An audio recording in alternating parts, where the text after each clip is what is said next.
우리 하나님 말씀을 보도록 하겠습니다. 하나님 말씀은 열왕기상 11장 38절 말씀입니다.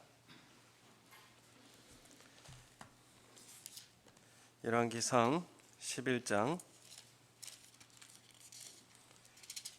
38절 말씀,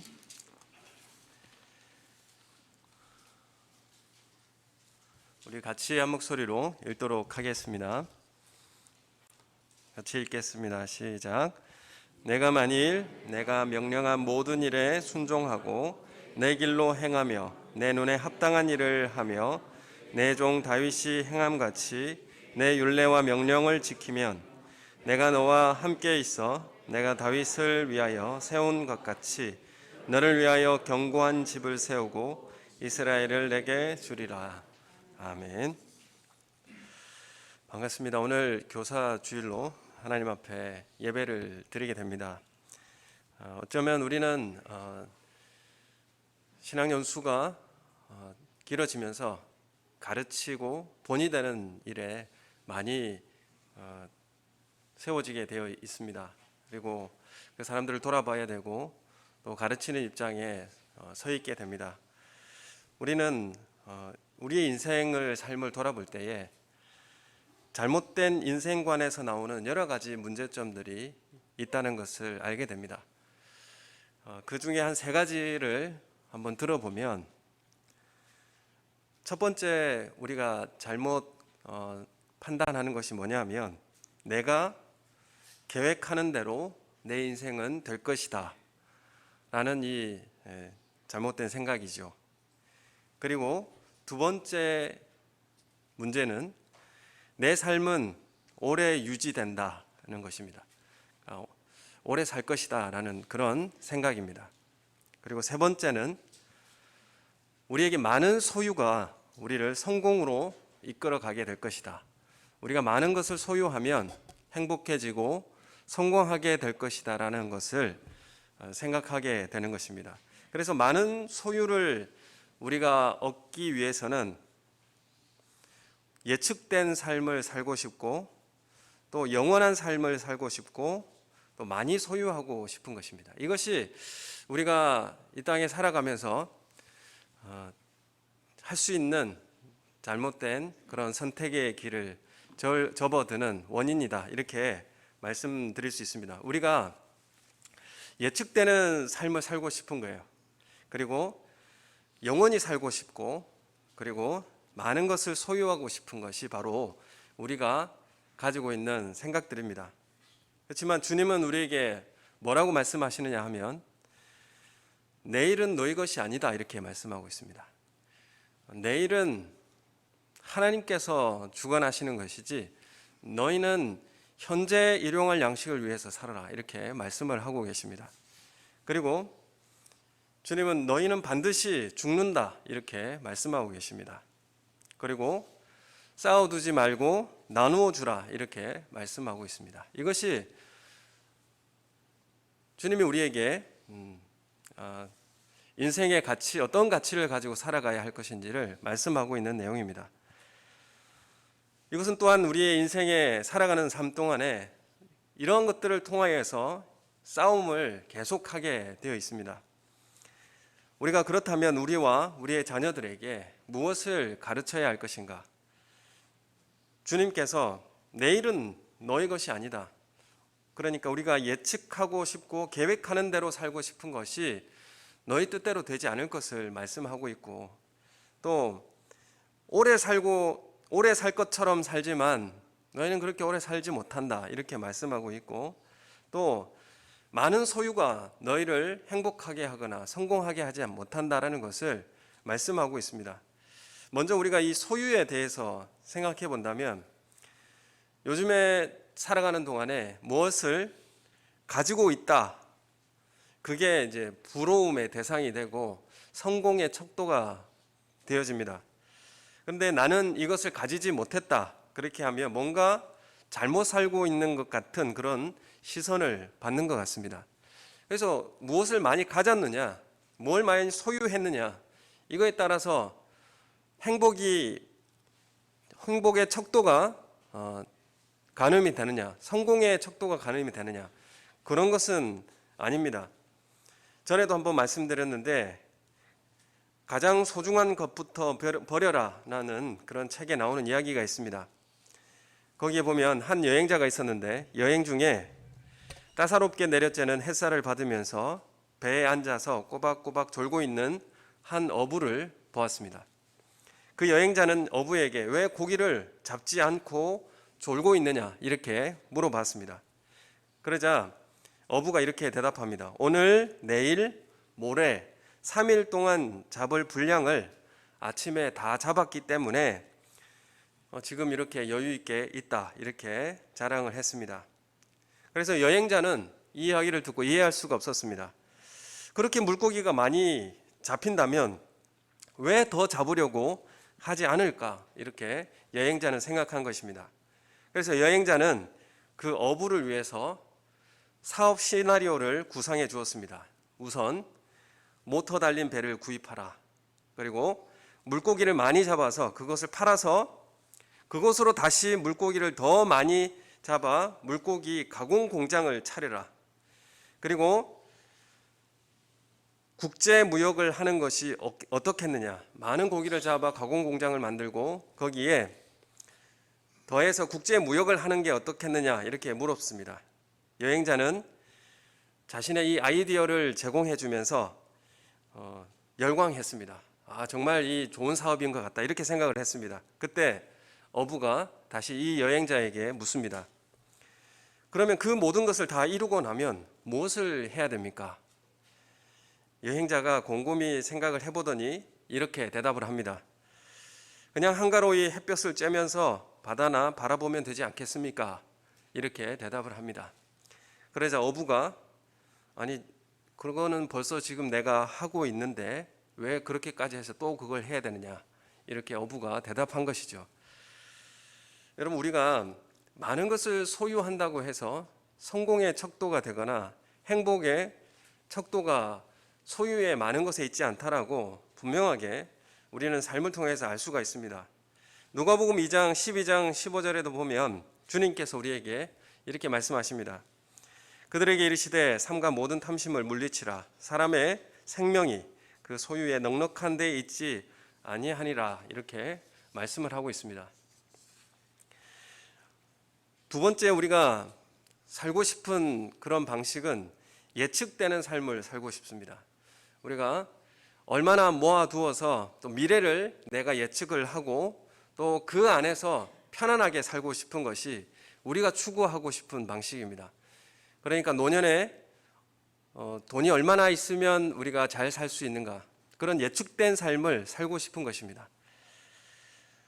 이스라엘을 통해서 보면 340년 정도의 종살이와 그리고 40년 광야의 생활을 거쳐서 가나안에 정착을 할 때에 가나안에 정착하고 그들의 생업은 무엇이었느냐 하면 농업이었습니다. 농업에 있어서 가장 중요한 것은 물입니다.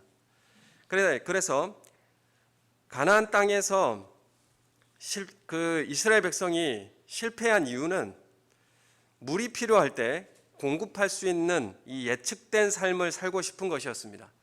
이 가나안 땅은 물이 필요한 땅인데 물이 그렇게 많지 않은 땅입니다. 그래서 물을 공급할 수 있는 예측된 삶을 살고 싶어 하는 그 삶이 이스라엘을 실패하게 한 이유가 되었습니다. 내가 계획해서 나의 일을 경영하면 행복해질 수 있다는 것이죠. 그래서 물이 없는 땅에서 내가 물을 어떻게 확보할 것인가, 내가 필요할 때 물을 댈 수 있으면 얼마나 편리하겠나 이것이죠. 그래서 예측 가능한 삶을 살면 나는 성공한 삶이나 아니면 행복한 삶을 살게 될 것이다 이렇게 생각한 것입니다. 이렇게 내가 계획하고 내가 내 일을 경영하면 행복해진다는 이 생각은 그 인생의 계획에 하나님은 없는 것이죠. 이스라엘의 땅을 보면 이스라엘 지형도를 보면 동쪽과 서쪽이 확연하게 차이가 납니다. 서쪽은 지중해가 있는 평야가 있고 또 갈릴리 지역이 펼쳐져 있습니다. 그래서 서쪽 해안성 기후가 발달되어 있고, 근데 반면에 이스라엘의 동쪽을 보면 높은 산지와 가파른 광야가 펼쳐져 있습니다. 그러니까 굉장히 높은 산들이 이제 빽빽하게 질비되어 있고, 그리고 산지 광야들이 펼쳐져 있습니다. 그래서 서쪽과 동쪽의 삶은 아주 확연히 구분이 됩니다. 서쪽의 삶의 무대는 어떤 삶이냐 하면 토양이 비옥하고 충분한 양의 비가 내립니다. 그리고 이 서쪽의 삶은 최악의 순간에도 기본적인 비가 내리게 되어지고, 또 몇 년간 먹을 곡식이 창고에 가득합니다. 그래서 기본적인 삶이 가능하고 그럭저럭 모든 것이 알아서 굴러가는 그런 곳이 바로 서쪽의 삶입니다. 그래서 이 서쪽에 살아가는 사람들의 모습은 굳이 기도하지 않는 삶을 살게 되는 것입니다. 그래서 서쪽에 살아가는 삶의 무대는 어떤 삶의 무대를 가지고 살아가느냐 하면 현재가 아닌 미래에 초점을 맞추고 살아가는 삶이 됩니다. 그래서 이들이 풍성한 축복이 넘쳐나는 현재보다는 미래에 대한 설계와 투자의 모든 에너지와 시간을 쏟아붓게 됩니다. 그래서 아이가 태어나면 대학 등록금 보험에 가입을 하고, 취직하면 노년을 위한 연금 보험에 가입을 합니다. 그래서 여기는 비옥한 토양과 날씨가 있기 때문에 대도시가 발달되어 있고, 그리고 시끄럽고 바쁜 삶을 살게 되어 있습니다. 이 서쪽 지역에 대부분 누가 살았는가 하면 블레셋과 또 페니키아의 대도시가 이 서쪽에 배치되어 있습니다. 그래서 이 서쪽의 중요한 신은 누구냐 하면 바알신이 됩니다. 그리고 아둥바둥거리고 아우성대며 바쁜 삶이 정신없이 펼쳐지는 그곳이 바로 서쪽의 삶입니다. 더 많이 원하고 더 안락함을 원하고, 그래서 내가 하나님 없어도 살 수 있는 그 삶을 원하는 방식, 그 삶이 서쪽의 삶이라 이렇게 말씀드릴 수가 있습니다. 반면에 예루살렘 그 지형의 동쪽에 살아가는 사람들의 모습은, 그 땅은 예측이 불가능한 지역입니다. 그래서 동쪽에 살아가는 사람들은 산지를 깎아서 계단식으로 농사를 지어야 하고, 그나마 그 지역이 석회암으로 이루어진 척박한 토양으로 인해서 소출이 그렇게 많지가 않습니다. 그리고 그들이 이 보릿고개라고 하는 이 기간을 거쳐야 되고 배를 골마야 하는 시간을 보내야 했습니다. 그렇다고 씨를 뿌린다고 해서 100%가 거둬지는 그런 땅도 아닙니다. 그래서 때를 따라 이른 비와 늦은 비를 기다려야 하고, 그 비가 적당히 와야 농작물이 자라날 수 있는데, 이 비마저도 내리지 않으면 그만큼의 수확도 얻을 수가 없는 땅이 바로 동쪽에 살아가는 사람들의 모습입니다. 그러면서 씨를 뿌리면서도 조마조마해야 되고, 내가 먹어야 될지 씨를 뿌려야 될지를 고민해야 될 땅이 바로 동쪽의 땅입니다.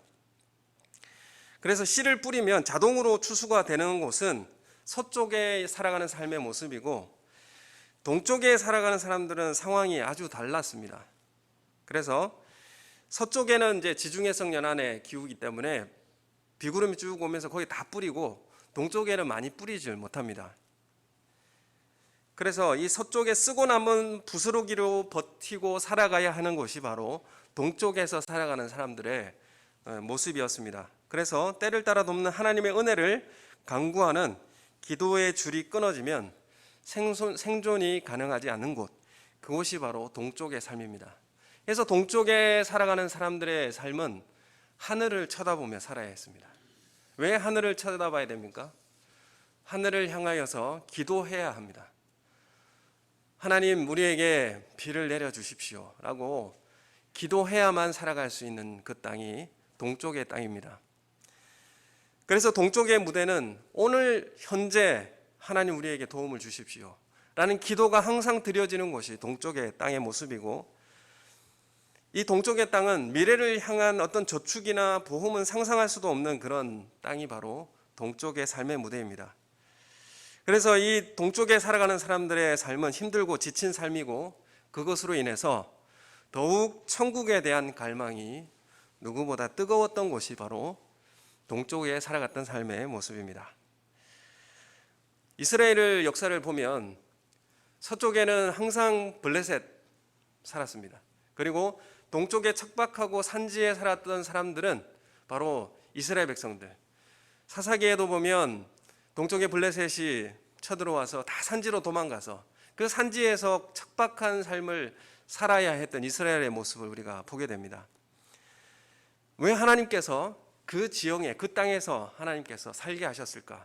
그리고 왜 하나님은 가나안 땅이 왜 젖과 꿀이 흐르는 땅이라 이렇게 말씀을 하셨는가? 여러분, 우리의 삶을 한번 돌아보면 나는 정말 현재에 맞춰져서 살아가는 삶인가? 아니면 미래를 맞추어 가며 살아가는 삶인가? 이 두 가지를 이야기해 볼 수가 있습니다.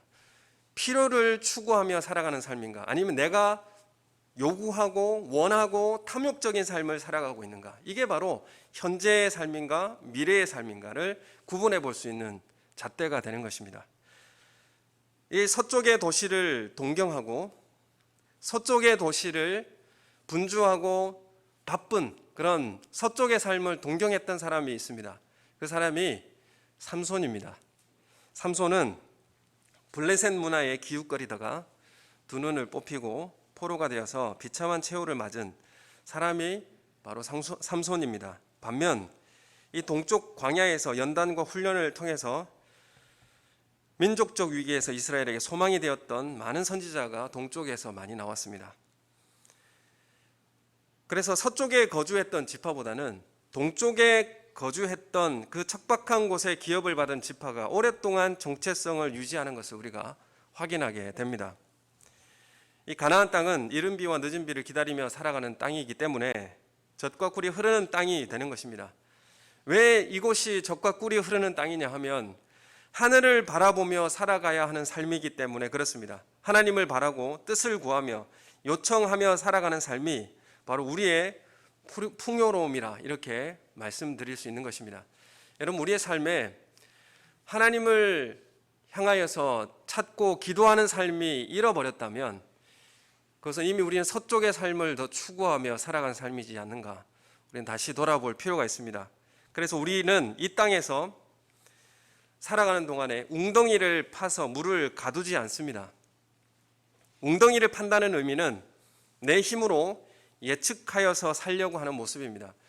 비가 적게 내리는 땅이기 때문에 하나님께서 주신 복을 기다리며 살 수가 없는 것입니다. 그래서 기다리며 살고 기도하는 것이 불확실하니까 어떻게 하는 것입니까? 예측해서 살 수 있는, 내 힘으로 예측해서 살 수 있는 웅덩이를 파는 것입니다. 그래서 물을 저장해 놓고 내가 필요할 때 거두어서 농작물을 기르고 그렇게 살아가려고 하는 마음이 생긴 것입니다. 우리가 예레미야를 큐티를 하고 있지만 이스라엘 백성들이 웅덩이를 파고 저수지를 파는 것을 너희가 미련하다 이렇게 하나님께서 말씀하고 계십니다.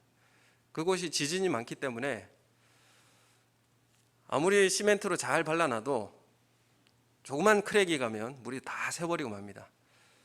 그 틈을 어떻게 발견할 수 있겠습니까? 우리의 인생은 내가 계획한 대로 사라지지 않는다고 분명히 하나님께서 말씀하고 계십니다. 잠언 16장 9절에 보면 사람이 마음으로 자기의 길을 계획할지라도 그의 걸음을 인도하시는 이는 여호와시니라 이렇게 말씀하고 있습니다. 또한 잠언 16장 3절에는 너의 행사를 여호와께 맡겨라 그리하면 내가 경영하는 것이 이루어지리라 이렇게 말씀하고 계십니다. 여러분, 인생이 우리의 삶이 하나님의 것인 것을 고백하십니까? 여러분, 우리의 인생이 하나님의 인도하심에 달려있다라고 신뢰하고 살아가고 계십니까? 여러분, 우리의 인생은 우리의 것이 아닙니다. 이것이 이 말씀의 핵심입니다.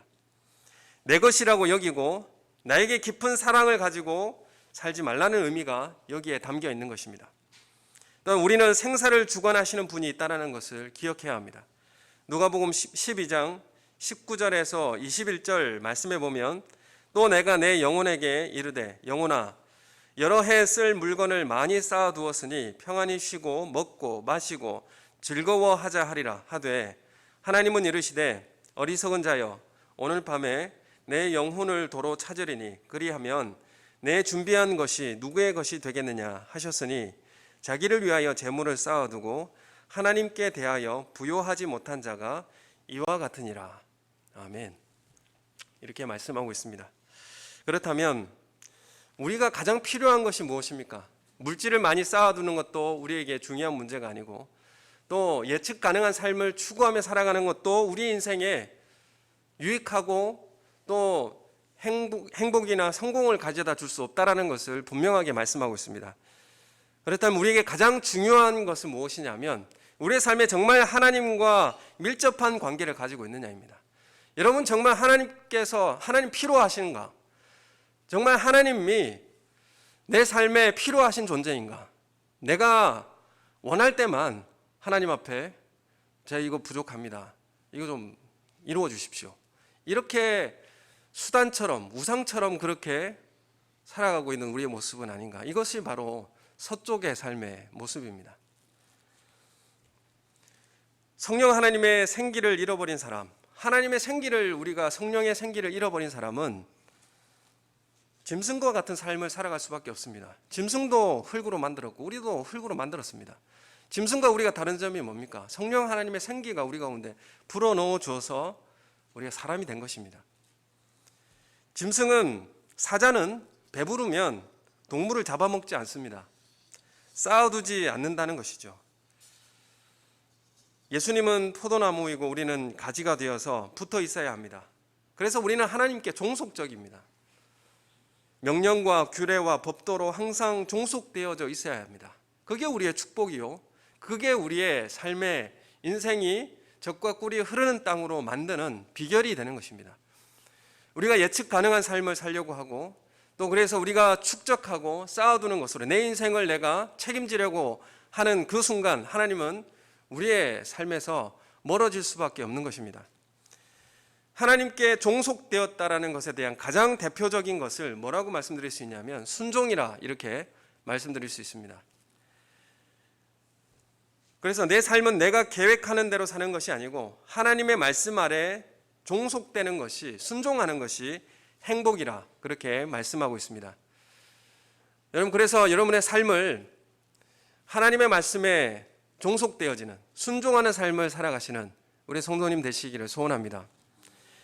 여러분, 실제로 하나님이 우리의 삶의 중심의 말씀으로 다스릴 때에 말씀이 우리의 울타리가 되어서 보호받는 그런 에덴 동산이 됩니다.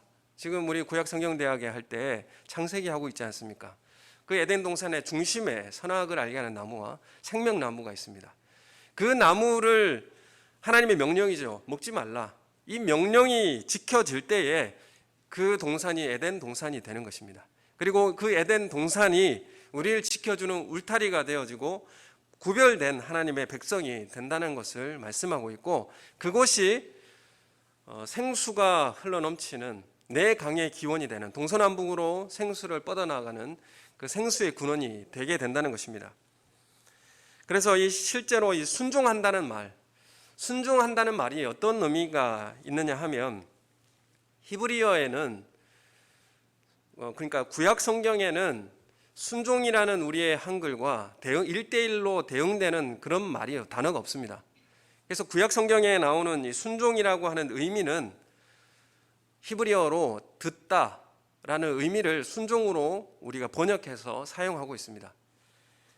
그래서 듣다라는 이 말을 순종이라는 의미로 우리가 해석해서 성경을 읽고 있는 것입니다. 그래서 구약에서는 듣는다라는 것이 중요한 의미가 있습니다. 하나님께서 자신을 드러내실 때는 말씀과 음성으로 하십니다. 그리고 하나님은 말씀과 음성으로 자신의 인격적 계시를 드러내십니다. 그래서 듣는다는 것이 우선되고 중요한 문제입니다. 성경은 우리에게 지금 우리가 책으로 우리가 주어지고 있지만 수많은 시기가 인쇄술이 개발되지 않는 이전에는 성경을 다 외웠죠. 외워서 들려주는 의미로 성경이 우리에게 주어졌습니다. 외워야 했기 때문에 또 외워서 들려주고 또 외우게 되어지고 이렇게 구전을 통해서 외워서 전해지게 되었습니다. 그래서 듣는다는 의미가 참 중요한 것입니다. 그래서 성경이라고 하는 것은 듣기 위해서 주어진 책입니다. 그래서 말씀을 듣는 것이 우리의 삶의 우선이라는 것입니다. 순종하기 위해서는 들을 수 있어야 됩니다. 그리고 기도해야 하나님의 음성을 들을 수 있는 것이죠. 그래서 우리는 말을 하다 보면 순종하지 않는 아이에게 이렇게 말합니다. 왜 엄마 말을 이렇게 듣지 않니? 듣지 않느냐라고 물어볼 때에 왜 듣지 않느냐라는 이 말이 들려지죠. 아이들에게도 이 말이 들려지는데 왜 어머니는 이 아이에게 왜 내 말 듣지 않니?라고 물어보는 이유가 무엇입니까? 그것은 인격적 반응을 하지 않았기 때문에 그런 거예요. 왜 내게 내 말에 대해서 인격적 반응을 하지 않느냐 이 말입니다. 우리가 듣지 않는다는 것은 하나님 앞에 내가 인격적으로 반응하지 않는다는 의미가 거기에 담겨 있는 것입니다. 그래서 우리가 정말 하나님의 말씀을 듣느냐, 오늘 설교를 이렇게 듣는 것은 듣는 것이죠. 청각으로 이렇게 듣는 것 말고 정말 하나님의 말씀으로 받고 인격적으로 듣고 있느냐 이 말입니다. 이 시대에 우리가 하나님의 말씀에 대해서 인격적으로 듣고 반응할 수 있는 삶을 살아야 되고 전적으로 하나님을 신뢰하는 삶을 살아야 하는 것이 진정 인생의 행복이요 또 만족이라는 것을 말씀하고 있는 것입니다. 순종이라는 단어가 성경에는 많이 나옵니다. 사무엘상 15장 22절에도 우리가 잘 아는 말씀인데 사무엘이 이르되 여호와께서 번제와 다른 제사를 그의 목소리를 청종하는 것을 좋아하심같이 좋아하시겠나이까. 순종이 제사보다 낫고 듣는 것이 순양의 기름보다 낫습니다. 이 사무엘이 사울에게 한 말이지요. 그래서 하나님의 말씀을 듣는 것이 하나님께서 가장 좋아하십니다. 몇 개의 좋은 재물을 남겨둔다는 것이 하나님 기뻐하시는 일이겠습니까? 순종이 제사보다 낫고 할 때 순종도 듣는 것입니다. 의미가 듣는 것을 이야기하고 있고 또 듣는 것이 순양의 기름보다 낫습니다. 듣는다는 것을 계속 반복하고 있습니다. 정말 하나님의 원하시는 그 마음이 뭔지를 알고 인격적 반응을 하는 것이 진짜 예배고 하나님 앞에 드려지는 온전한 제사라 이렇게 말씀드릴 수 있는 것입니다. 정말 하나님의 말씀을 듣고 있습니까?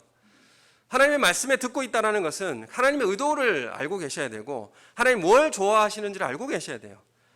그거에 듣는 것입니다. 우리는 말씀을 문자적으로 받지 않습니다. 우리는 하나님의 속성 그리고 하나님이 원하시는 것, 하나님께서 기뻐하시는 것이 무엇인지를 알고 우리는 삶에 실천하는 것이 바로 듣는 삶의 모습입니다. 성경에서 이 순종이라고 하는 단어는 거의 이 단어가 등장하면 순종으로 듣는다는 단어가 나오면 순종으로 다 번역을 합니다. 그래서 솔로몬의 1천 번제를 드린 후에 하나님께 이렇게 기도를 하죠. 열왕기상 3장 9절에 보면 우리가 잘 아는 말씀입니다. 누가 주의 이 많은 백성을 재판할 수 있사오리까? 듣는 마음을 종에게 주사 주의 백성을 재판하여 선악을 분별하게 해주십시오. 하나님께서 1천 번제를 드린 솔로몬에게 내가 뭘 줄까? 이렇게 말씀을 하시자 솔로몬이 이렇게 대답한 것입니다. 저에게 듣는 마음을 주십시오. 이걸 솔로몬이 지금 원하고 있는 것입니다. 이 듣는 마음이 뭡니까? 단순히 듣는다는 말이 아니라 이해한다는 의미가 담겨 있습니다. 왕이니까 백성들의 선악을 분별해 줘야 되지 않습니까? 분별해 줘야 되면 백성들이 하는 말에 대해서 이해할 수 있어야 됩니다. 그래서 이 듣는 마음을 주십시오라고 한 것이죠. 그래서 이 듣는다는 것이 듣는 마음을 종에게 주십시오라고 이는 말이 그냥 단순히 듣는 것이 아니라 이해할 수 있는 능력과 지혜를 주십시오. 그런 의미가 담겨 있는 것입니다. 여러분 우리에게 순종할 수 있게 해주십시오.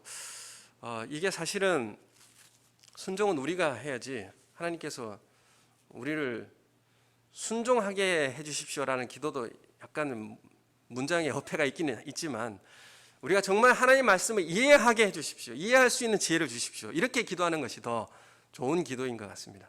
하나님의 말씀을 이해할 수 있는 마음을 주십시오. 마가복음 8장 18절에 너희가 눈이 있어도 보지 못하며 귀가 있어도 듣지 못하느냐 또 기억하지 못하느냐 이렇게 말씀하십니다. 듣는다는 것은 단순히 입으로 전달된 목소리를 듣는 1차적인 반응을 넘어서 내면으로 받아들일 수 있는 수용을 의미하고 있습니다. 들을 수 있느냐 이거죠. 너희가 정말 귀가 있어도 듣지 못하느냐 이렇게 하는 말씀은 그 말씀을 통하여서 어떤 의미인지 내면에 받아들이고 수용할 수 있느냐, 그런 의미가 담겨 있는 것입니다. 예수님께서 씨 뿌리는 비유에 대해서 공관복음에 말씀하고 있습니다. 거기에도 보면 귀 있는 자는 들으라 이렇게 말씀하고 있습니다. 이 비유가 4가지 종류의 밭에 모두 말씀을 듣는 사람들입니다. 그러나 좋은 땅에 떨어진 것은 말씀을 듣고 깨닫고 인내로 결실하는 자가 바로 좋은 땅의 마음을 가진 사람들이다 이렇게 말씀하고 있습니다. 무엇을 어떻게 들었는지, 그것을 어떻게 우리 삶에 인내로 결실했는지에 따라서 결과를 가져오게 된다는 것을 분명하게 말씀하고 있습니다. 이 비유, 씨 뿌리는 비유의 결과가 이렇게 나타나는데, 너희가 무엇을 듣는가 스스로 삼가라. 그러므로 너희는 어떻게 들을까 스스로 삼가라. 누구든지 있는 자는 받겠고, 있는 자가 뭐냐면 들을 귀가 있는 자는 받겠고, 들을 귀가 없는 자는 그 있는 줄로 아는 것까지 빼앗기리라 이렇게 말씀을 하십니다. 그래서 이 씨 뿌리는 비유는 들어서 인내로 결실하는 사람이 열매 맺게 될 것을 말씀하고 있는 것입니다. 여러분, 우리의 삶의 문제는 무엇인가? 앞서서 계속 이 문제에 대해서 말씀드렸는데, 우리가 하나님의 말씀을 듣지 않고 결정을 내리는 것이 우리의 문제의 원인이 되는 것입니다. 그래서 성경에 순종이라고 하는 정확한 단어가 없지만 하나님의 말씀을 듣는다는 것으로 하나님의 음성에 반응하고 주님과 인격적 교제와 관계가 이루어져 있어야만이 우리의 삶의 진정한 행복과 성공이 우리에게 찾아온다는 것입니다. 그래서 오늘 이 열왕기상 11장 38절의 말씀을 우리 함께 한 번 더 같이 그런 의미에서 읽어보도록 하겠습니다. 열왕기상 11장 38절의 말씀을 우리 같이 함께 읽어보겠습니다. 시작. 만일 내가 명령한 모든 일에 순종하고 내 길로 행하며 내 눈에 합당한 일을 하며 내 종 다윗이 행함같이 내 율례와 명령을 지키면 내가 너와 함께 있어 내가 다윗을 위하여 세운 것 같이 너를 위하여 견고한 집을 세우고 이스라엘을 내게 주리라. 아멘. 여러분, 우리가 순종이라고 하는 것은 하나님의 말씀을 듣는 것이 무엇보다도 중요하고, 이 듣는 것은 하나님의 말씀을 분별하여 이해할 수 있는 능력이 필수적인 것입니다. 그래서 이 듣는 삶은 생활 속에서 하나님의 말씀을 지키고 그것을 행하여 만들어내는 모든 일련의 사건들을 포함하고 있습니다. 그래서 우리가 듣는다는 것은 인격적 반응을 통하여서 하나님 원하신 뜻대로 삶을 만들어내고 행하는 데까지 모든 것을 포함하고 있는 것입니다.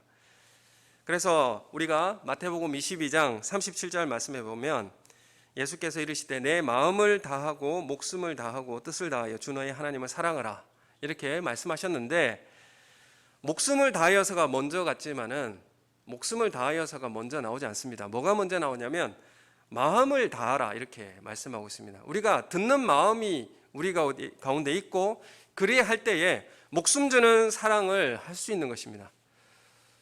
그래서 우리 마음에 어떤 뜻이 결정되어져 있고 들을 때에 우리 삶의 방향과 선택이 거기에서 나오게 된다는 것입니다. 정말 하나님의 말씀이 우리 삶 속에 주님이 원하는 것이 무엇인가를 깨닫고 실천하는 것이 바로 가르치는 자들이 해야 될 일입니다. 그리고 우리가 부모로서 자녀를 가르쳐야 되고, 또한 교회는 교회 교사로서 또 주일학교 학생들을 가르쳐야 되고, 우리는 연수가 많아짐에 따라서 우리를 바라보고 또 가르쳐야 될 사람들이 많이 생겨나게 되어 있습니다. 무엇을 가르쳐야 될 것인가? 그것은 하나님의 말씀을 듣는 법을 가르치는 것입니다. 하나님의 말씀에 순종하는 삶을 가르치는 것입니다. 그것은 내 삶을 통하여서 본을 보이듯이 또한 하나님의 말씀을 이해하고 깨닫게 하는 그 가르침을 전수해 주어야 하는 것입니다. 미국의 이 펜실베니아 주에 보면 아미시 공동체가 있습니다. 이렇게 말하면 잘 모르실 수 있는데, 지금 첨단 과학이 얼마나 많이 발달되어 있습니까? 그러나 그 아미시 공동체는 지금도 마차를 타고 다닙니다. 그리고 농사를 짓고 거기는 아직도 살아가고 있습니다. 농사를 아주 귀하게 여기고 손으로 일하는 것을 귀하게 여기고 또 이 땅에 부를 쌓는 것을 부끄러운 일로 여기고 특히 농업을 자녀에게 물려주는 것을 당연하게 생각합니다. 그래서 자녀들이 성인이 될 때까지 거기에 살다가 다른 곳으로 이주시켰다가 그들이 원하는 대로 선택을 하게 합니다. 그런데 그 공동체의 80%가 다시 돌아온다고 합니다. 그러니까 그 아미시 공동체에서 살아왔던 그 삶을 더 추구하고 더 좋은 삶이라고 생각해서 밖에 나갔다가 본인이 성인이 되어서 선택할 시기가 되면 다 돌아온다고, 80% 이상이 돌아온다고 합니다. 그 아미시 공동체가 왜 이런 생활을 하는가? 무엇이 이 삶의 가장 중요한 것을 깨달은 것입니다. 차를 타고 10분이면 갈 수 있는 거리를 마차를 타고 1시간을 가야 한다는 것이 사실 우리가 생각하기에는 말이 안 되고 또 그런 효율적이지 못한 그런 삶을 왜 사는가라고 생각할 수가 있습니다. 그렇지만 그 아미시 공동체는 이렇게 이야기를 해요. 우리가 차를 갖게 된다면 그렇게 많은 시간을 길 위에서 소비해 버리지 않아도 되고 그러면 집에서 가족과 함께 지낸 시간이 더 많아질 것이다 라고 이야기를 합니다. 그래서 딱 한 번만 시내에 다녀온다는 것을 전제로 해서 마차를 타고 갔다 오는데 걸리는 시간을 계산한다면 그 사람의 이야기는 맞는 것처럼 보입니다. 그렇지만 문제는 마차를 자동차로 바꾸어 보면 길 위에서 보내는 시간이 줄어들기는커녕 오히려 전보다 더 늘어난다는 사실을 금방 알아차리게 됩니다. 시내가 나가기 훨씬 차를 가지면 쉽기 때문에 더 자주 나가게 되고 사소한 일로도 시내에 차를 가지고 나가게 됩니다. 그래서 집에서 훨씬 더 멀어진 곳을 방문하기 시작하고 더 분주해지고 더 삶의 여유도 잃어버린다는 것이죠. 그래서 필요할 때 딱 한 번 마차 타고 1시간이 걸려도 시내에 갔다 오는 것이 훨씬 더 유익이다라는 것을 아미시 공동체는 안 것입니다. 여러분 우리가 다들 시간이 없고 분주하게 살아가고 있지 않습니까? 무엇을 위해서 그렇게 분주한가? 무엇을 위해서 우리가 그렇게 쌓아두고 살아가는가? 여러분 우리의 삶의 방향이 좀 잘못 선택하고 있지는 않는가? 우리가 다시 한번 수도원적 영성도 우리 가운데 필요할 줄로 믿습니다. 여러분 잠시 내가 추구하고 달려가는 길을 잠시 멈추어 서서 하나님 앞에 조용히 주님 앞에 설 수 있는 시간을 한번 가졌으면 좋겠습니다. 너무 분주하게 너무 경쟁 가운데서 달려가지 마시고 잠시 하나님 앞에 무릎 꿇고 주님의 음성을 듣는 시간을 가지시길 원합니다. 그게 진정 우리의 삶의 성공이요 행복이라는 것을 우리에게 말씀하고 있습니다. 여러분 우리에게 하나님의 말씀을 듣는 마음이 우리 가운데 있기를 소원합니다. 그래서 주님의 뜻이 우리 가운데 실현되고 우리의 자녀들에게 하나님의 말씀을 듣는 마음들이 전수되어져서 주님과 함께 동행하는 우리의 삶이 되시기를 예수님의 이름으로 축원합니다. 우리 함께 기도하겠습니다.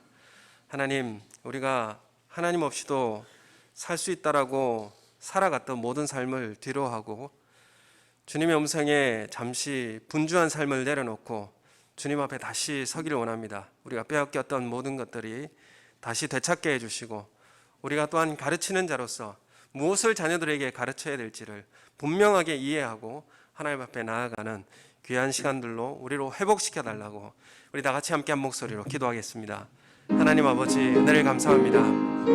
우리가 분주하게 경쟁 가운데서 달려가기만 했던 우리의 삶을 하나님 다시금 주님의 음성을 들을 수 있는 마음을 우리 가운데 허락하여 주시고 하나님께서 우리에게 부어주신 성령의 충만함 가운데 우리가 주님 앞에 서게 해주시고 주님의 음성을 듣게 해주시고 그래서 주님의 말씀을 듣고 우리 인생의 방향과 선택을 결정할 수 있도록 주님 은혜를 베풀어 주시옵소서.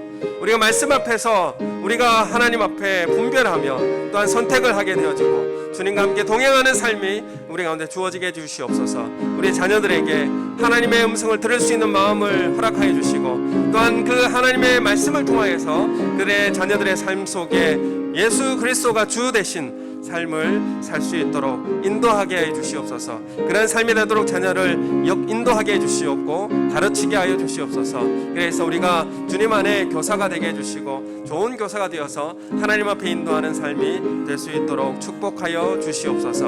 감사함을 드리옵고 예수님 이름으로 기도드립니다. 아멘.